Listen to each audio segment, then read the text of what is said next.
Hi guys! So for today's vlog, syempre umaga na naman at same pa rin ang ating ginagawa. Pagkagising, ayan, medyo pag may time pa, makapagkape-kape habang inaantay si G-Style and then papasok na sa work. So ayan, lalak na natin yung door and then sakay na tayo sa car dahil nandun na si G-Style sa loob nag-aantay. At same pa rin, pumunta kami ng Starbucks para bumili ng kape at ng paborito naming breakfast dito. So, umorder ako ng waffles at si G-Style naman yung ham and cheese na sandwich ang in-order niya.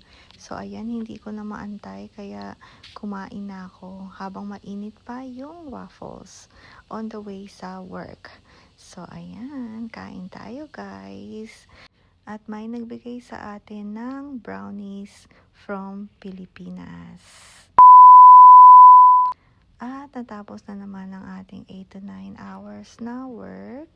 So, sinundo ako ni G-Style and then sabi niya mag-Yoshinoya na lang kami for dinner kasi wala na rin talagang time para magluto.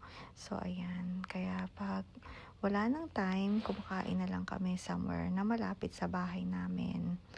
So, ayan. Yun lang maganda talaga dito sa Japan, guys. Maraming makakainan at mura din naman. So, kaya okay lang. So, ayan. Nandito na tayo sa Yoshinoya. And then, nag-order na si G-Style ng aming mga food. So, usually, pare-pareho lang naman yung food namin. So, ito yung take-out counter nila. So, wala pa masyadong tao dahil medyo maaga pa yata para sa kanila. So, ayan yung menu nila, guys. Ayan. So, and then, magbabayad na si G-Style bago kami umupo. So, ayan, habang inaantay namin yung order namin, so, kumuha na si G-Style ng mga condiments at si Kuya Jiro naman, kinuha na yung mga drinks namin. So, ayan, dito muna kami antay-antay. At least maganda yung pwesto namin. Ayan, so, wala pa masyadong tao. Tingnan nyo naman, isa lang. Ayan, so, ganyan yung itsura ng Yoshinoya dito, malapit sa amin.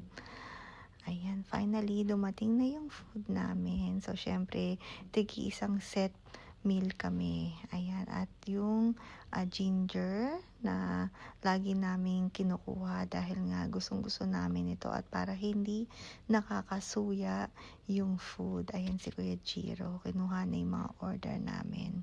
Buti na lang naaasahan na namin si Kuya Jiro. Ayan, at ito pa yung mga in-order ni G-Style. Ayan, extra. O, syempre, hindi pwedeng walang picture-picture. Kaya ayan, inaayos na ni G-Style. Nagpipicture na siya. And then sabi niya, group picture naman daw, syempre. Pang-cover natin sa ating vlog. So, ayan. At syempre, souvenir na rin. So, ayan, tingnan nyo naman. Hindi pwedeng walang picture.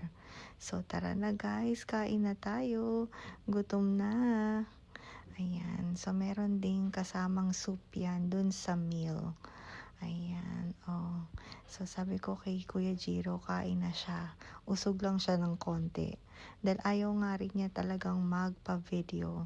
Ayan. So, ang drinks natin, meron tayong melon soda. Ayan. All you can drink na yan. Ayan. And then, tinitry ko kung yung egg ay hard-boiled or hilaw pa. Pero, I think half-cook lang siya. So, ayan, tingnan nyo naman. Ang sarap ng kain namin. Actually, talaga namang masarap kumain dito sa Yoshinoya. Sa susunod na punta namin ulit dito, itatry naman namin yung ibang food. Ayan. So, pero ako, hindi naman ako kumain ng rice dyan. So, pinaubos ko kay Kuya Jiro yung rice. So, ayan, natapos na rin kaming kumain.